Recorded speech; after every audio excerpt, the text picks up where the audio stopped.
Kisah Sunan Kalijogo mengubah tanah jadi emas dan beras jadi pasir.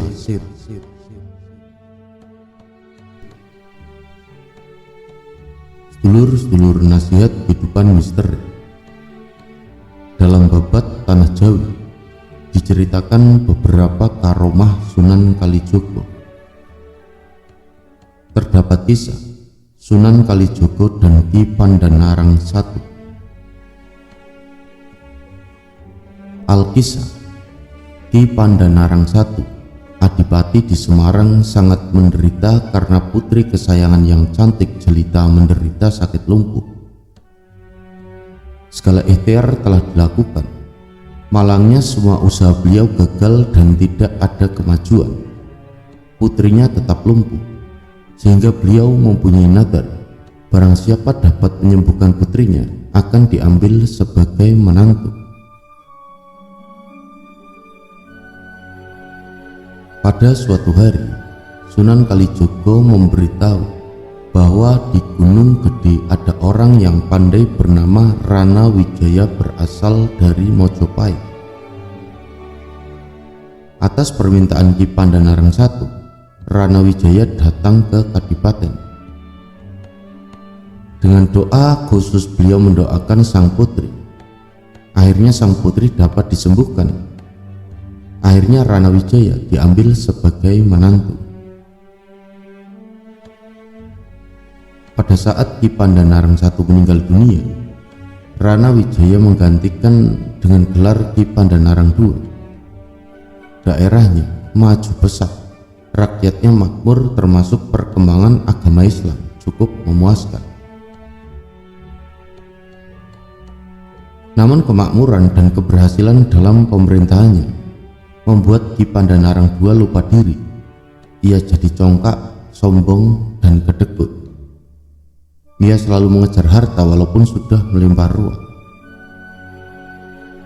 Mengetahui keadaan semacam itu, Sunan Kalijogo datang menyamar sebagai penjual rumput. Dalam kesempatan tawar-menawar, disisipkan peringatan terhadap perilaku Ki Pandanarang II yang telah menyimpang dari ajaran agama Islam. Berulang kali Sunan Kalijogo datang memperingatkan, namun tak dihiraukan. Akhirnya Sunan Kalijogo menunjukkan kesaktiannya. Setiap tanah yang dicangkulnya berubah menjadi sebongkah emas dan diberikan kepada Pandanarang. Pandanarang sangat heran terhadap kesaktian penjual rumput. Setelah diketahui bahwa penjual rumput itu Sunan Kalijogo, maka bersujud dan bertaubat. Pandanarang melepaskan kedudukannya sebagai adipati, ingin berguru kepada Sunan Kalijogo. Sunan Kalijogo menyanggupi mengajarkan ilmu di Gunung Jabal Kat dengan syarat perjalanan yang ditempuh tidak boleh membawa harta benda. Setelah bulat tekadnya, Pandanarang bersama istrinya meninggalkan Semarang menuju Gunung Jabal Kat. Ada juga cerita yang lain. Pada saat Sunan Kalijogo tiba di sebuah dusun, Sunan Kalijogo merasa sedih karena rakyat di dusun itu banyak yang kelaparan, sementara kepala dusunnya hidup dalam kemewahan dari hasil jerih payah rakyatnya. Kemudian Sunan Kalijogo melihat seorang miskin datang ke kepala dusun.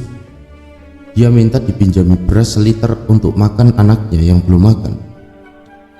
Namun semuanya tidak didengar kepala dusun. Malahan dia berkata bahwa karung-karung miliknya itu berisi pasir, bukan beras.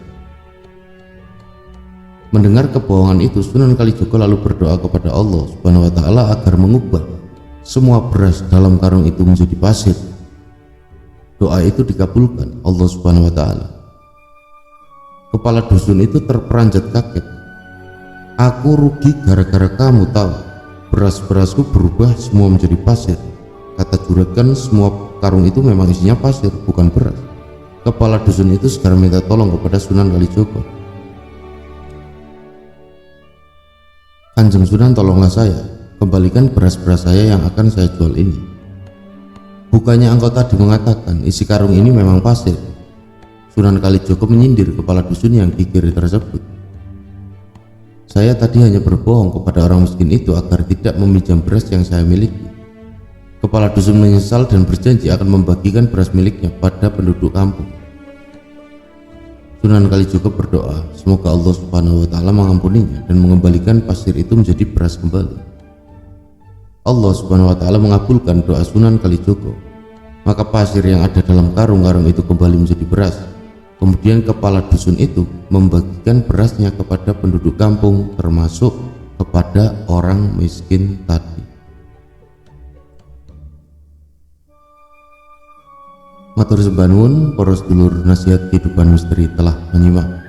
Semoga kisah tersebut, kisah dari Sunan Kalijogo yang mempunyai karomah dari Allah Subhanahu wa Ta'ala, bisa menjadi pemacu kita dan menjadi inspirasi kita agar menjadi pribadi yang lebih baik dan baru di setiap harinya.